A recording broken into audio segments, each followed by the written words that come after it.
This video is for my autism mommy. Welcome. My name is Johnny. I have an autism kid. His name is CJ. Very, very lovable. And I've been a mom of an autism toddler for 3 years, almost 4. And I just want to give you guys the advice that I wish I had. When we get pregnant, we don't expect anything but our kid to be healthy. How did it make me feel just going through the different challenges, seeing him being delayed than other kids? Honestly, as time went on, it was some tough bumps in the road that we had to get over. And one thing that I learned about my son and autistic kids is they are very, very routine based. And once I learned that, this is how I have to do this. This is how I have to teach, him, because he's just not gonna get it on his own. So once I learned that, it's been smooth. But before I knew that I really had to be on a routine with him, it was kind of like a struggle. I did feel guilty in a way because I did not have the best pregnancy. I was really depressed and I let a lot of things get to me. But now that I'm on this motherhood journey with him, it's like, it's a rewarding feeling. I constantly remind myself, like, we're going to get through this, we're getting through this. So I don't feel guilty as much, but I did at the time. So let's talk about, advice. Give me a bunch of papers of resources and things to do. No help, just a bunch of papers. And I wish I still had the papers organized. It was no type of support or help when it came to that. And of course, they giving you the resources and stuff, but a lot of the resources that they gave me was like a year and a half. I gotta get my wine because this child right here. And then even now, he's not in no type of therapy. Everything my son knows is because of me teaching him, or him just picking up on, regular conversations that humans have. Why he's not in therapy? Because they don't make it for single parents at all. The school that he's in right now, he go an hour and a half. It's twice a week, and it's just it's not beneficial at all. And no type of therapy at all, because it be from 9 to 11:30, and if you don't have that village or that other parent at the moment, then it's just I can't do that because I have to work as well. So, and I'm sorry if you hear him in the background. He won't let me be great and just do a video on my own, so why not be raw and uncut? It can be frustrating. Oh girl, it can be frustrating, especially when my son has his meltdowns. But you know what I do? I rub his back. I'll allow him to go through his emotions and basically okay, calm down. What do you want? What can mommy do to help you? And if it's something that he can't have, then it just sits firm. We right there. No, you cannot have it. So yeah, I definitely understand, girl, you're not alone. Especially when you're in a grocery store.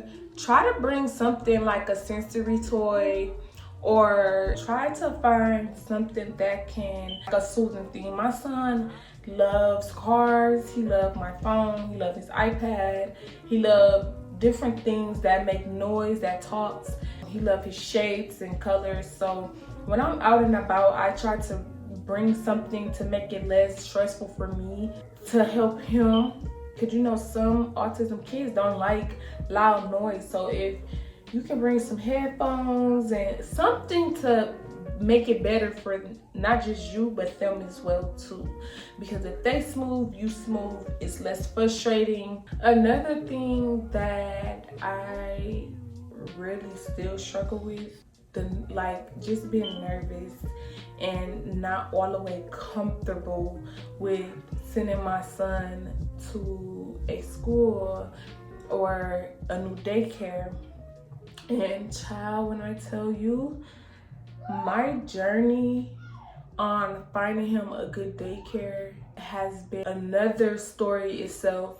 Like that right there, you really have to be mentally prepared for and mentally strong. First and foremost, your kid is nonverbal. Your kid can tell you that such and such did such and such to me at daycare or at school, and that's just something that I'm still struggling with. My son's school, they always they text. They have this app where they text and keep you updated throughout the day. They send you pictures, and my son just looked like he having so much fun. It's just like it just melts my heart to know that he seemed as if he's in good hands. And when he goes to his teacher, they don't give me that energy where I have to be so nervous, you know? That kind of brings me peace, but still at the same time, you just never know. And I just think that's a mother instance. So I just think finding something with your heart and your intuition when it comes to daycare and schools, really interview them. You trust in them with your kid, and not just any kid, but a kid that's nonverbal. So interview them and make sure that you're picking up on energy when giving your kids in their hands or signing them up to a service. For my next topic, just creating a safe space for your kid. And I just think that CJ, he's okay with everything that I sign him up for, because he knows that I create a safe space for him. Just making sure that those people are very well trained to help autism kids. I just think like making a safe space for your child, autism or not autism, just for anybody, is like chef's kiss. Also, something that, you know, I kind of shy away from is because it's frustrating. I still deal with this to this day.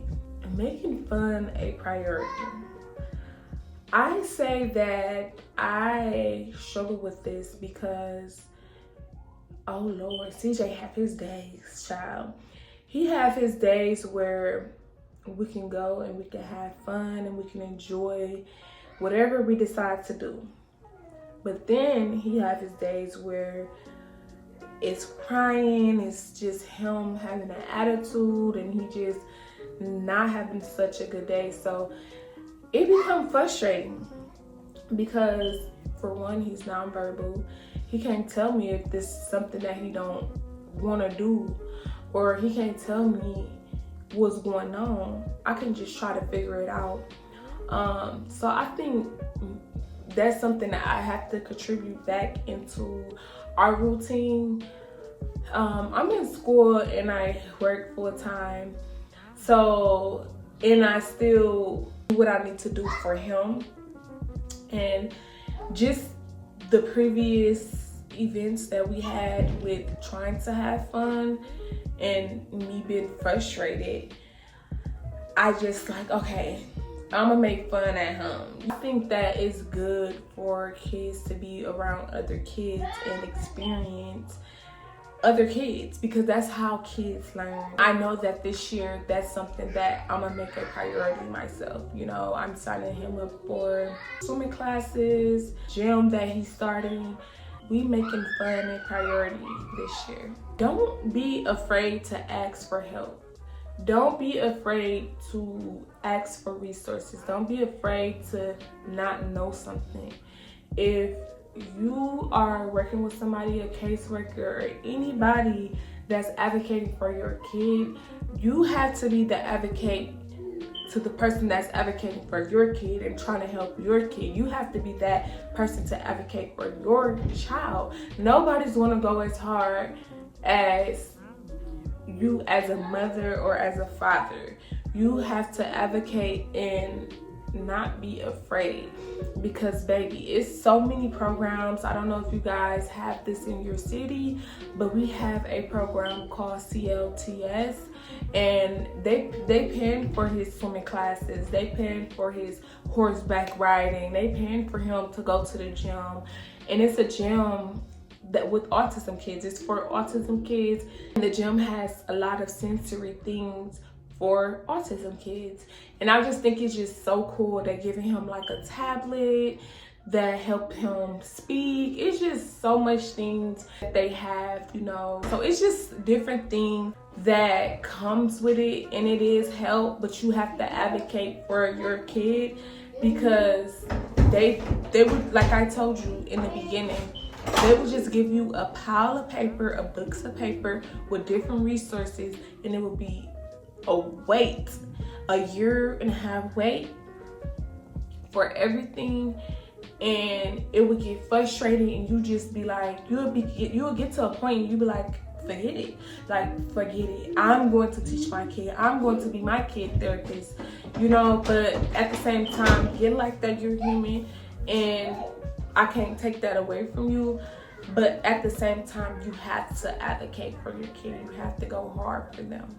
And I think that's why, you know, my son is in a position that he's in now, because I always advocate for him, no matter what. It was just me wanting to get on here, give advice, especially as young mothers. A lot of us that's young with autism kids, it's not easy, and it can be challenging. And I just want to say that I am here for you. Instagram me if you have any questions, if you just having that moment where you just need to talk to somebody because it's frustrating. Trust me, I get it, and I'm here for you. And I just want to say, like, thank you so much for watching this video. Hope you guys like, comment, and subscribe, and thank you for watching. Bye.